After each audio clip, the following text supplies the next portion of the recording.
Hi, I'm Jenna. And I'm Steve. Welcome to All Things Mad Men, from Chip and Dip to Zooby Zoo. We started this podcast to connect to Mad Men fans like us who pick up something new with every rewatch. Be advised, this podcast will include spoilers, so we can talk about character arcs all the way through the final season of the series. We break down each episode of Mad Men, discuss the big and small moments, and pose some questions to listeners so we can get your insights. So let's get started with Mad Men C to Z. Episode Season 1, 5 is called 5G. It was directed by Leslie Linka Glatter. And as we open, we see Dawn and Betty all dressed up, coming home from an award show. And it's really nice to see Betty and Dawn so happy together here. You can tell they're good at this part, dressing up and going out and showing off. It's just real life that gets in their way. It does feel like there's a genuine contentedness with each other in this scene. They're both obviously a little buzzed from the alcohol they had at the award ceremony, but they both seem genuinely happy, and they both seem to be enjoying each other's company. I suppose the irony is they both fall asleep in their clothing. Betty's still got her makeup and jewelry on. And Don denies caring about this award that he received, saying his boss won it. But Betty is really happy to heap praise on him, and she gets him to admit that the win does feel good. And of course, the image part, look at you in this tuxedo, she says. So there's all this happiness. Then the real life intrudes in the morning when they're coughing up the cigarettes and they're hungover, and it's all about the kids. And they instantly just get caught up again in their separate life tracks.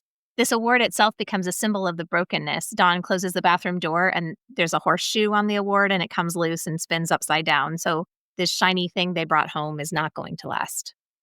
It does feel like the normal day-to-day has returned, and that moment of or glimpse of happiness between them is the anomaly. When Don comes into the office, he accepts congratulations with a smile and he pretends he doesn't care. And he says, oh, no one reads those advertising magazines. And he rolls in a little bit late. He's the man of the hour. Except it turns out he's not. Peggy offers congratulations to Don first for his award, and then also to Ken, who has published a story in the Atlantic Monthly.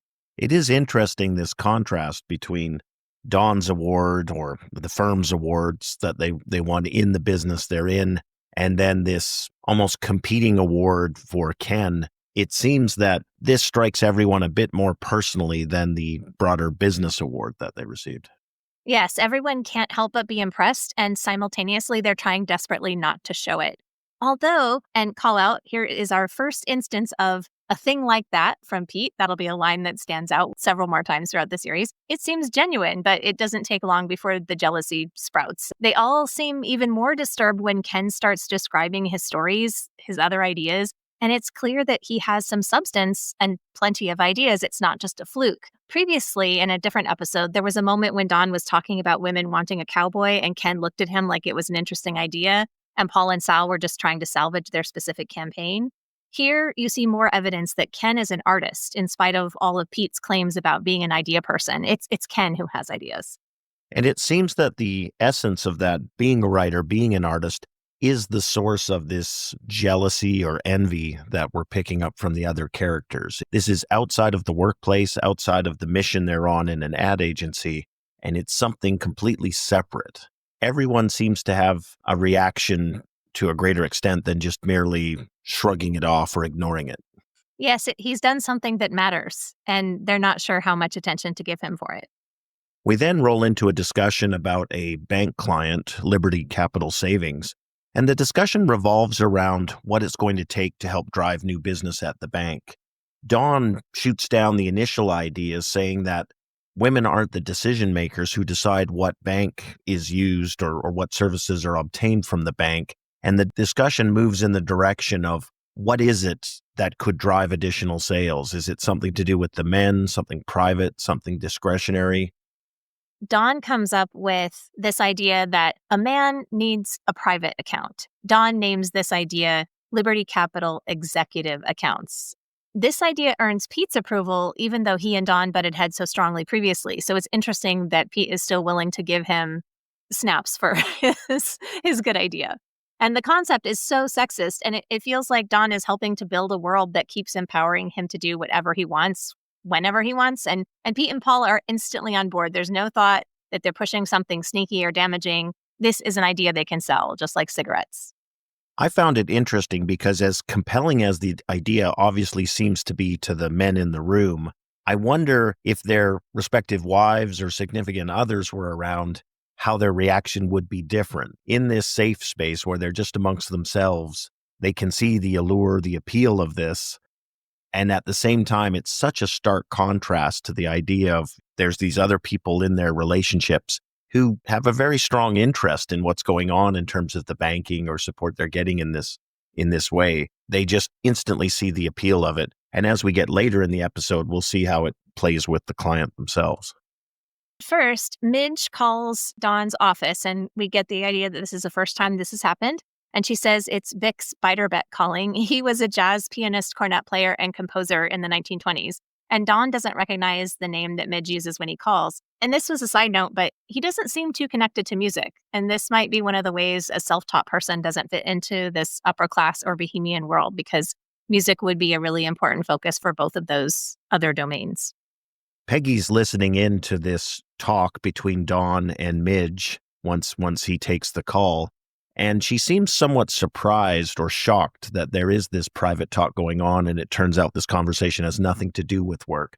My impression of this scene was that it's letting us into the naivety or innocence of Peggy's mind. She's new to this administrative assistant game. She's not really privy or aware of all what goes on. And she's gradually becoming immersed in that world and starting to realize these men have secret lives. You can see in this episode, a little bit before this, that Peggy is starting to get good at her job. She's new, but she's on top of messages and meetings as needed. And to be clear, she's not listening in intentionally. She picks up the receiver and she catches this moment. And yes, I agree, she's shocked. And I think she probably believed Don was upstanding because he rejected her in the pilot. And I think she thought he was more admirable. But now here is confirmation that he does have this secret life. Clearly, it is a surprise, if not disappointing to her. I like that observation. It really rings true to me because I think she accepted the best interpretation of Dawn's rejection of her advance. And now she's come to realize that wasn't the reason he rejected her advance necessarily. And the credit that she's extended to him out of habit or as a courtesy, now she's starting to think more critically, involving additional information about what's the nature of Dawn's life and what is he up to. And the scenes shift quickly. So we get this great short scene between Paul, Harry, and Pete, and they're talking about Ken's story again. And this jealousy among friends here, just like the women in Betty's neighborhood keep close track of who's doing what, and Joan and the secretaries are all very mindful of office politics. These guys are about one-upmanship. They can't deny Ken did a standout thing, and it makes them feel less than. And Paul is like, Kenneth Cosgrove, I think I'm going to vomit. And Harry can't believe that he got published and he didn't tell anybody about it until it came out, which tells you how much credit Harry would like to claim for himself and how he would operate. And Pete has to acknowledge, he's like, it's a national magazine. And Paul's like, yep, that hurts too. And they're all drinking at 10 o'clock in the morning and upset about this. It is a great scene that really reiterates what was conveyed earlier in the episode when Ken makes the announcement in the office. I think the focus of this scene is really on Pete and focuses in on how strong he feels this envy for this achievement and how much he longs for some sort of equivalent achievement of his own, which obviously he doesn't have at this point.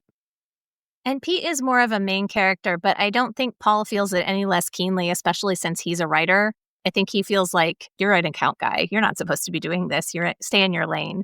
And the pain is so acute. I hate that I can relate to this, but I do really understand that feeling. And I think it's the genius of the show that they show these petty moments that people have so realistically.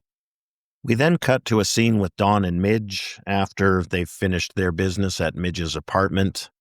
Midge expresses her contentment. Dawn circles back to more of a business bent of that she cannot call him at work.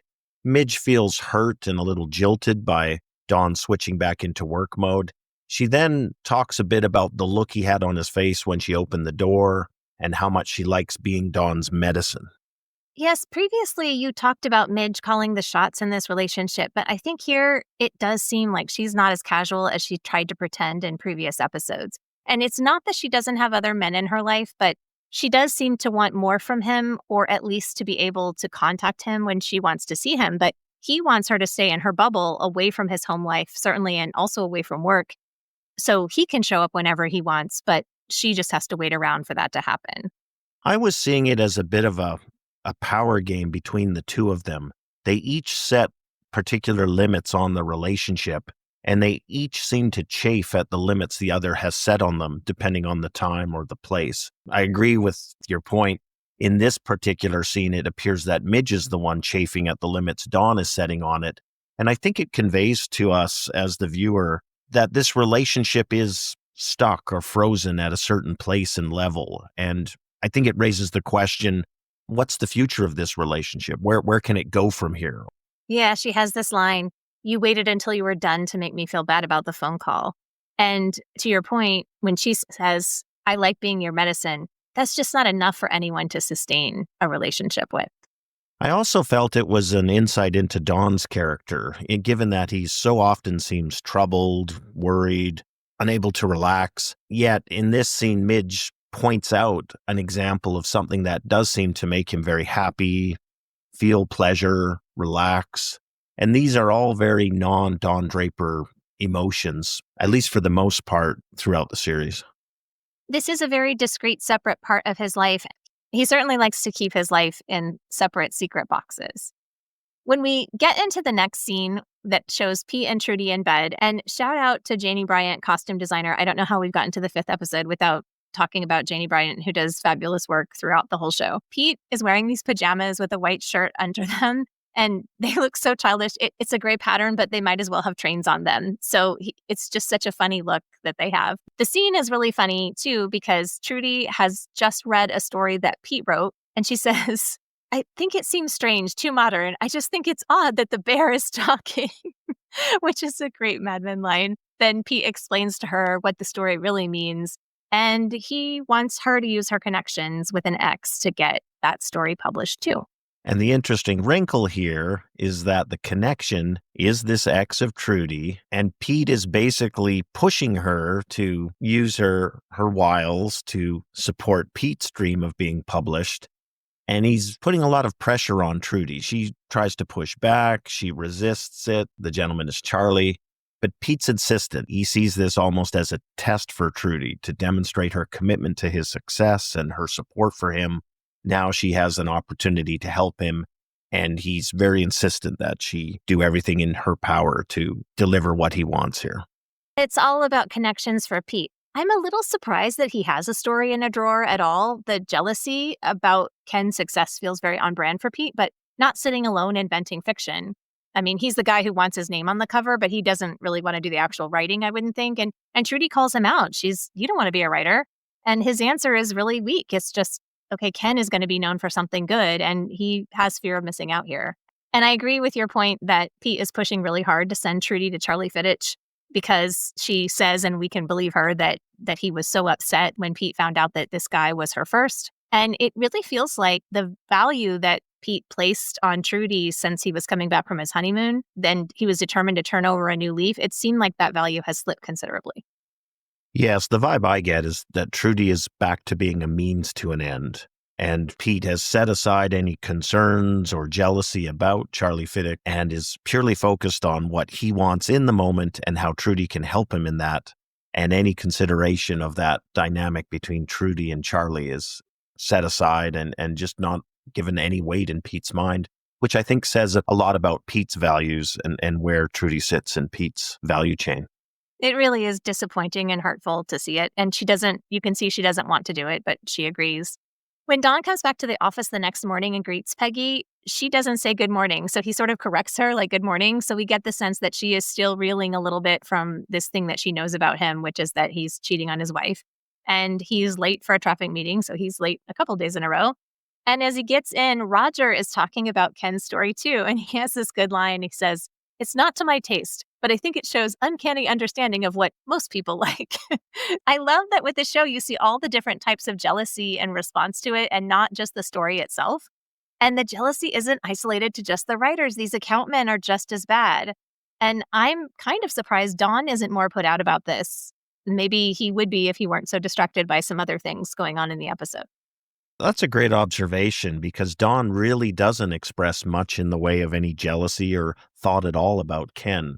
So I wonder if it's saying that Don is obsessed with himself right now and he's about to get a message that's going to give him one more thing to be distracted about. Let's talk about this. Jay Paulson makes his appearance as Adam Whitman. You might recognize him from projects like Catch 22, Killers of the Flower Moon, and I Am the Night. So he saw Dawn's picture. Adam Whitman saw Dawn's picture in the paper, and he shows up at Dawn's office. And we already know that Midge even calling Dawn's office was a bridge too far. So to have somebody appear in the lobby is definitely pushing Dawn's boundaries. It's interesting, too, when Don goes out to the reception to meet with Adam and he feigns a lack of recognition and pretends he's someone else. He doesn't say a lot, but as Adam talks and makes it clear he knows who Don is and don't you recognize me? Oh, sure, I've grown up. I'm older. I guess Adam was around 8 years old when Don went away with the army. By the end of it, Don is owning up to the fact that he is who Adam claims he is and arranges to meet him for coffee at another place away from the office. At this point, it's clear Don is showing a lot of reluctance and hesitation. I don't get the sense that Adam appreciates just how much Don has built a wall between himself in the present and his prior life yet, but he's about to find out. I think as a first-time viewer, this is really confusing because Adam has so many details and you're not sure why Dawn has two names. And he is both denying what Adam is saying and also shaken and affected. And it's more than just being confused by somebody's mistake, like, oh, you have me confused with somebody else. Even as he denies it, it's very clear that there's more to this relationship than we have been taught to understand. And even as a first-time viewer, I think it's very obvious that what Adam's saying is true or truthful from Adam's perspective, and that, in fact, Dawn is this other person. So even as Dawn tries to deny it and dodge it a bit, as a viewer, we realize that there's something going on here in terms of another identity or this connection between him, and we tie it together with a couple of the other comments that have occurred to this point in the series. So Dawn has to go back and finish this meeting that he's been in, and you can see he's obviously very shaken from this visit. I thought it was especially interesting in this meeting that Joan has a seat at the table. There's another secretary taking notes off to the side, but Joan and all of these men are sitting at the table going through accounts and business. So I think that that portends something important for us to understand about her character. Yes, and I really think it marks the first moment in this film where we are now interacting and seeing Joan without Peggy present. Good point. The next scene is in the coffee shop where Dawn meets Adam. They sit at a booth together. It's very clear that Adam is eager to talk to Dawn and interact with him. Dawn is still showing a lot of hesitance and puzzlement, it seems, that where does Adam come from? What does he want? I have a fun fact about this cafe. It's in LA, and this cafe where Dawn and Adam meet is the same one where Denzel Washington and Ethan Hawke meet in the movie Training Day, and apparently lots of other movies too. As Dawn and Adam start to talk, it's very clear that Dawn's focus is on what does Adam want? What is he seeking? Why is he turned up? What is his agenda? From Adam's perspective, it's almost the exact contrast in that Adam seems puzzled by how Dawn has acquired a different name from what he knew him as, and he wants to understand how Dawn has gotten to this place and rekindle the relationship that they had previously. I agree. I think the writers are going out of their way to show that Adam doesn't want anything from Dawn/Dick. He genuinely remembers Dick as an important person in his life, and he wants to have a relationship. He is also very evidently awkward and unpolished, and he does not fit into Dawn's award banquet life the way that Betty and Roger do. Do you have any suspicion that Adam wants something beyond a relationship? I think my cynical modern self starts with that assumption that perhaps that exists, but I do think the writing puts that to rest in my mind, especially when Adam, in such a simplistic, sort of innocent way, asks if Dawn even missed him. In some ways, it seems like Adam still looks up to him or is at the point of trying to recommence that type of relationship. All the while, Dawn is defensive, parrying, not offering up any information, and seeming trying to extract or distill things down to a more simple equation so he can throw the dirt back on this ghost or this grave from his past. And we also find out that Dawn has no sympathy for the woman who raised him. He makes a point to say that she wasn't his mother. She was yours. She never let me forget that. And we see that Pete and Dawn have this in common. Both of them had mother figures who were present, but they both withheld affection. So now here's Pete grasping for credit wherever he can, and Dawn is closing himself off from people, and he also has multiple affairs during his marriage. I don't want to seem too Freudian, but absence of a mother figure has affected both of these men in profound ways.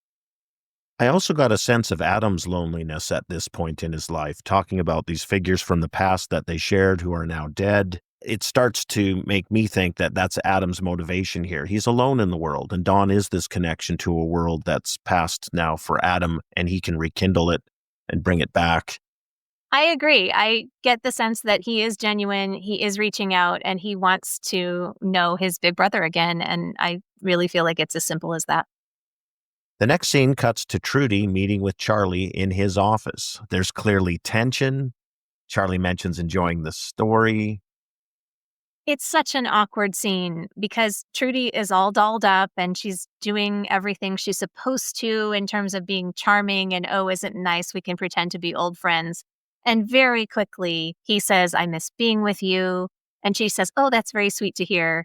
And he says, I know you're married. It doesn't have to be more than just being with you. And she is not overjoyed to hear that he still wants her. It's just sad. And you can tell she knows if she said yes, he would publish Pete's story wherever. And I think it really freshens her hurt that she's even on this mission in the first place. She's trying to keep it polite and on the level, but you can see here she would never betray her marriage. She is not that kind of girl, and it bothers her to think about it.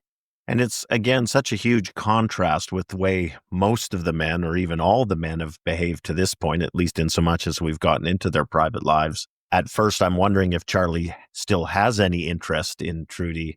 Very quickly, it becomes evident that he has tons of interest, despite the fact that he's married. And he's actively trying to negotiate some sort of arrangement with Trudy so they can continue to have a relationship.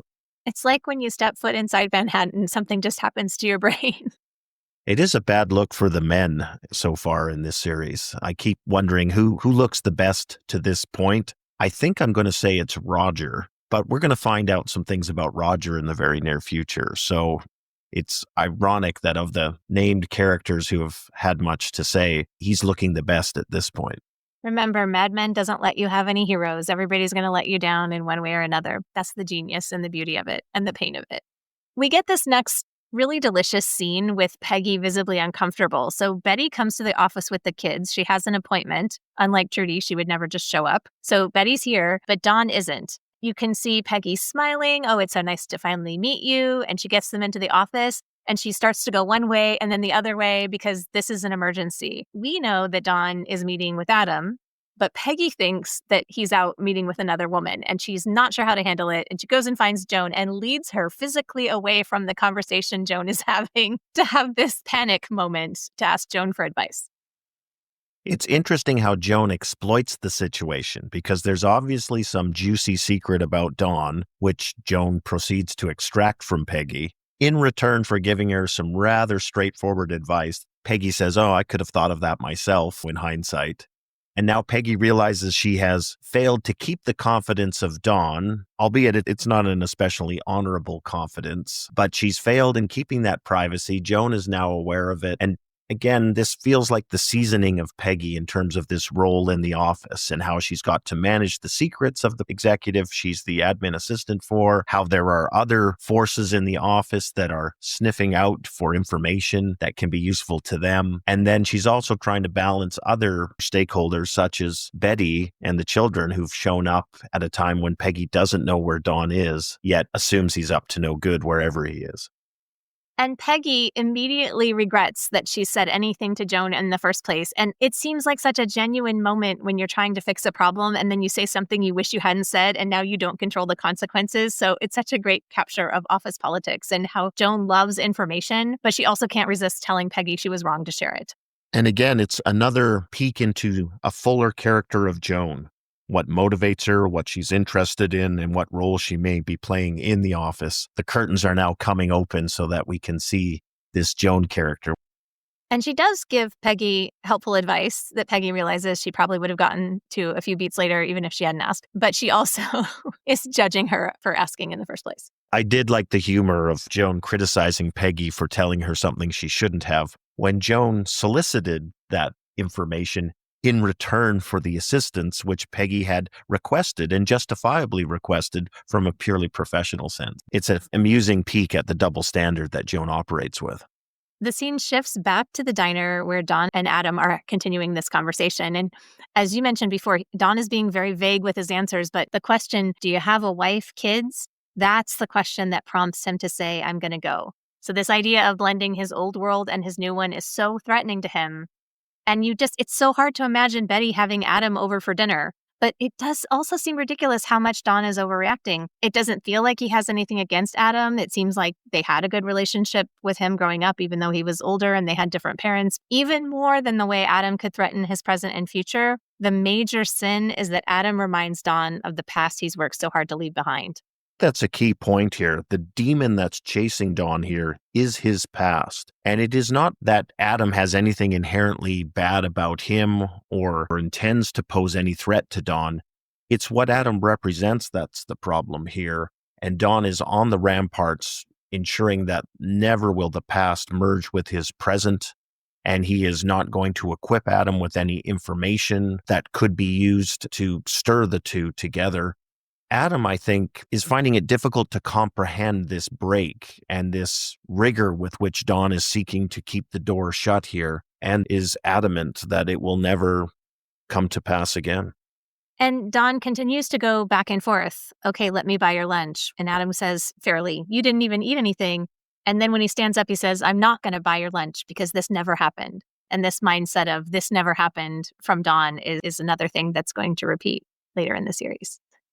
Back at the office, Sally and Bobby have chocolate all over their faces, and Peggy is trying to entertain Betty and her kids while they wait for Dawn. And Betty reaches out the way she knows how to. So she says, do you have a steady? And she's trying to make pleasant conversation.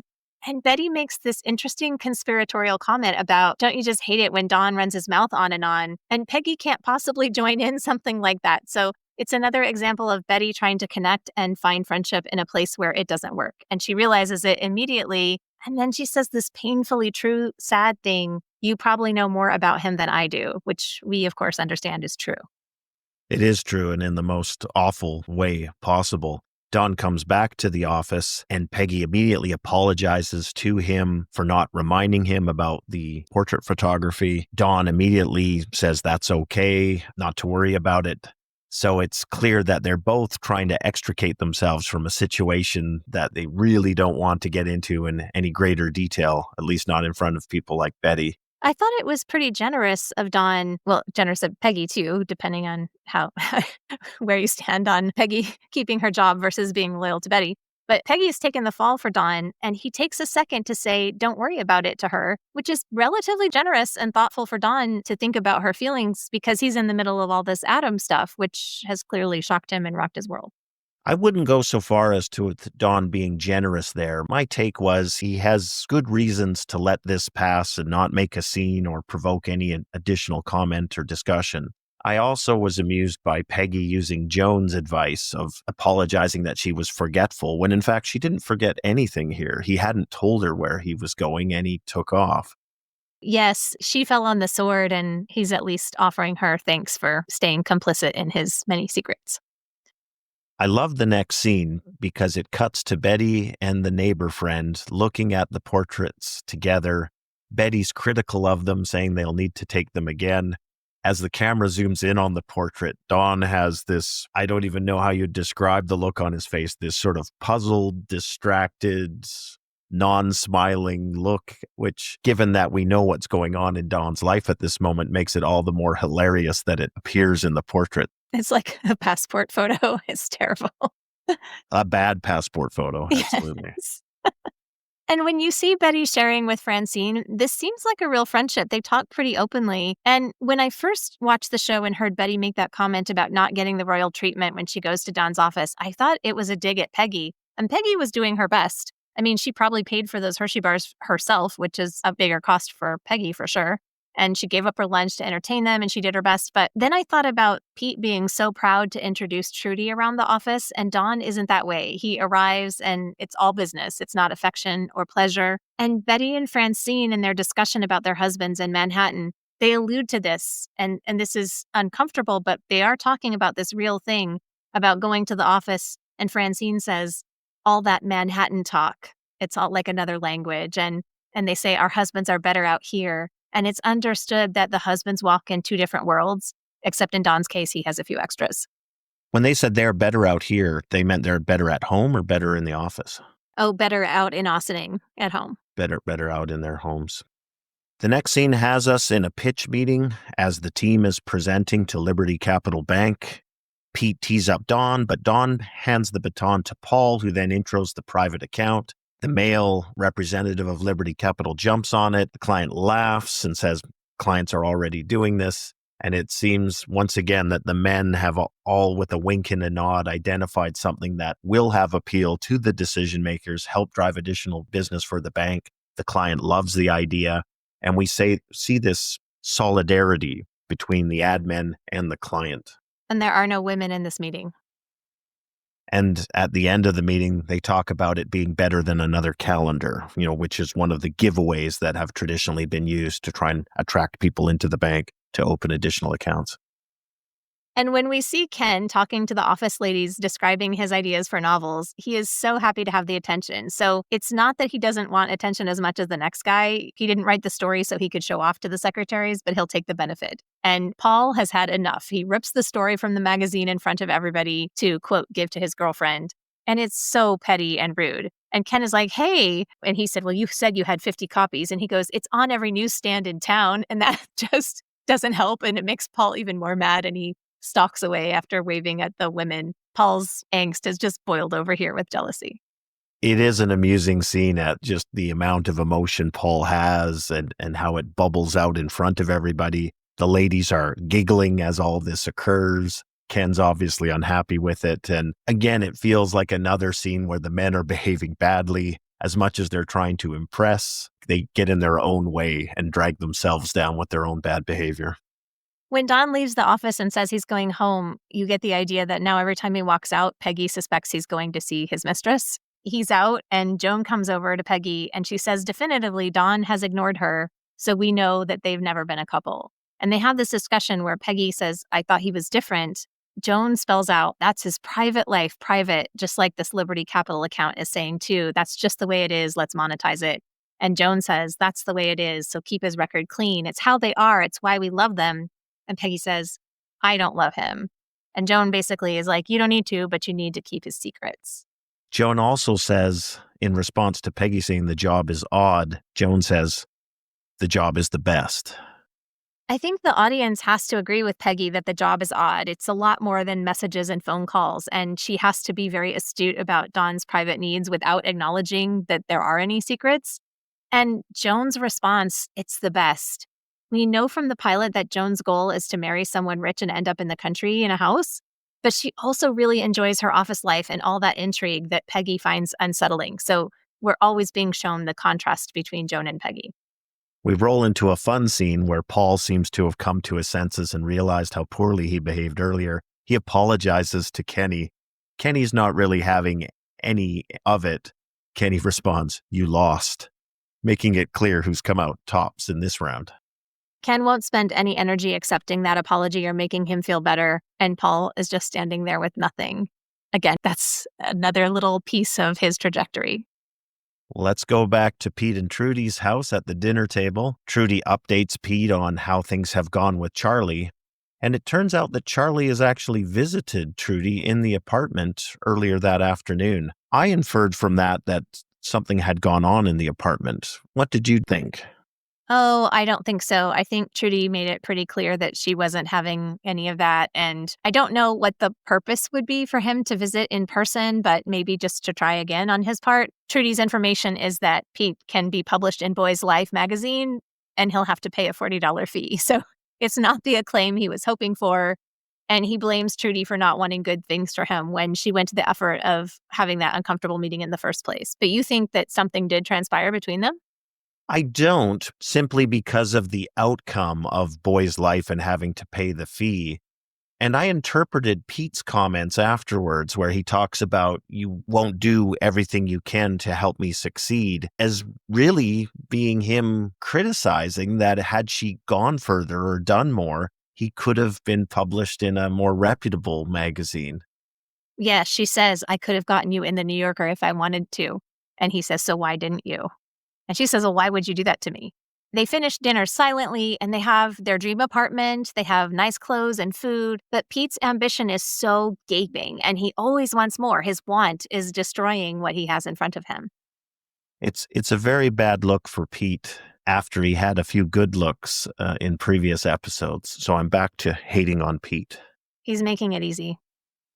We transition from Pete and Trudy having dinner together to Betty and Dawn having dinner together. And Betty's trying to make conversation about their summer plans and meeting as secretary. She seems very bubbly and positive, but he gives her very little back in the way of discussion.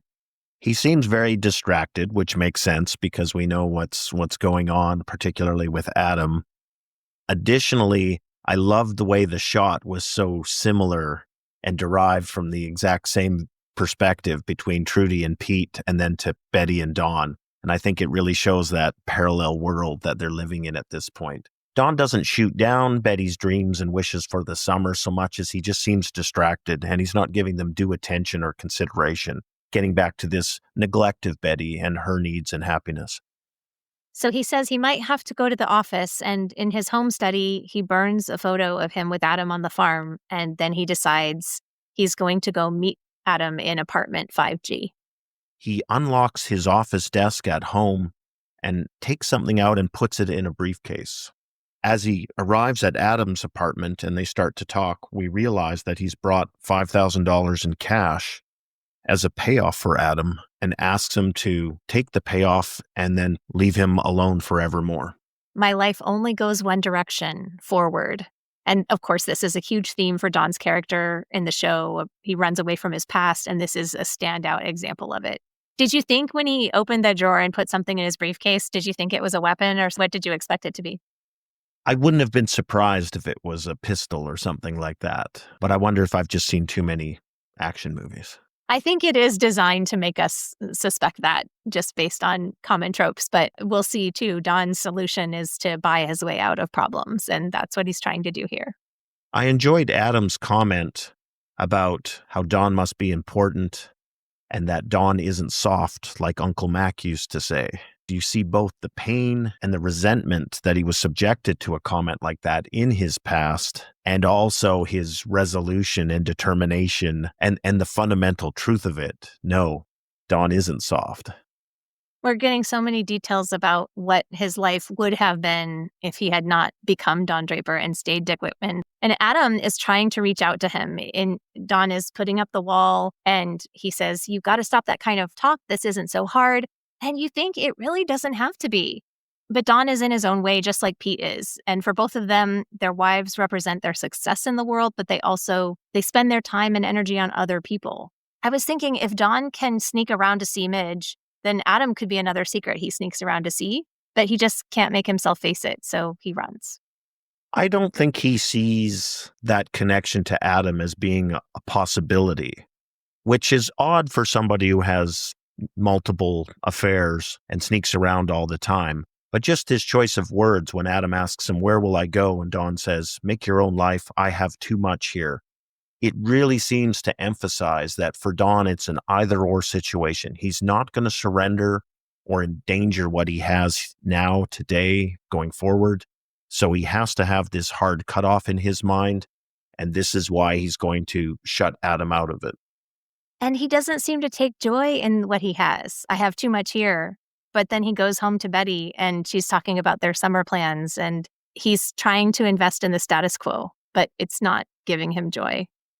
One of the saddest lines in the scene between Adam and Dawn in Adam's room is when Dawn says to Adam, "You thought I was dead. Go back to thinking that."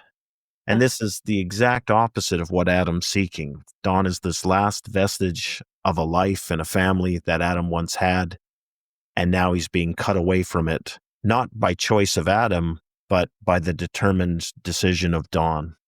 And when they embrace, you can finally see that Don has genuine feeling for Adam, and it won't change his decision. Adam is weeping, and you get Don's signature line, "It's going to be okay." In spite of all the evidence, that's just what Don says. It's going to be okay, as if he can will it to be so.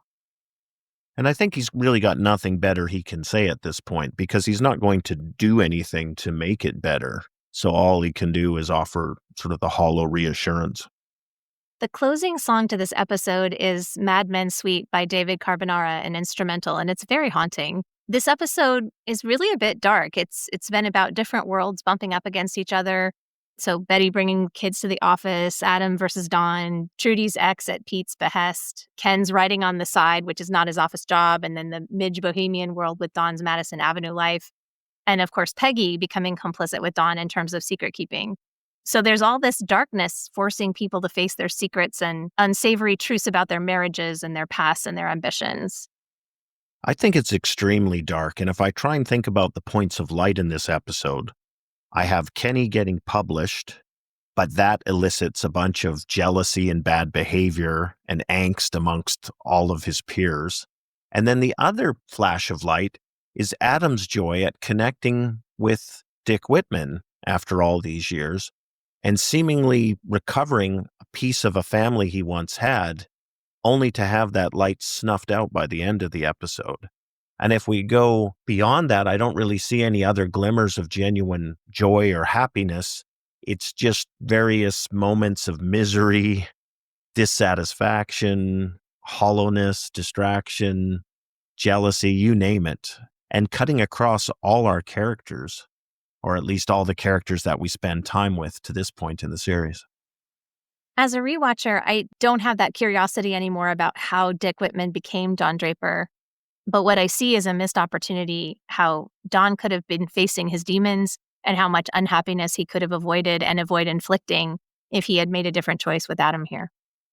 I can't help but go there as well as a viewer, thinking it's not all that hard. And in fact, if Don were to own up or introduce Adam into his world, at least with his wife, he's going to relieve himself of the burden of some of the secrets and baggage that he's carrying around with him. But at this point, if he's a little more compassionate, empathetic, and considerate of Adam and what Adam's needs are, not just his own, it's going to end up better for Dick Whitman and Don Draper in the end as well. Never mind Adam. And that brings us to this week's double dip question for our listeners. If Don had made the decision to embrace Adam and welcome him into his life, how would Don's life have been different from this point forward? Share your insights with us at madmenctozcom. That's www.madmen.com.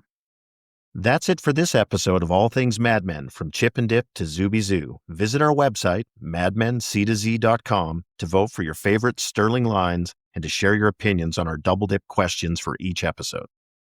You can find us on Instagram and YouTube at madmenctoz, and please listen, like, and subscribe. That's what the podcast's for. Thanks for listening, everybody.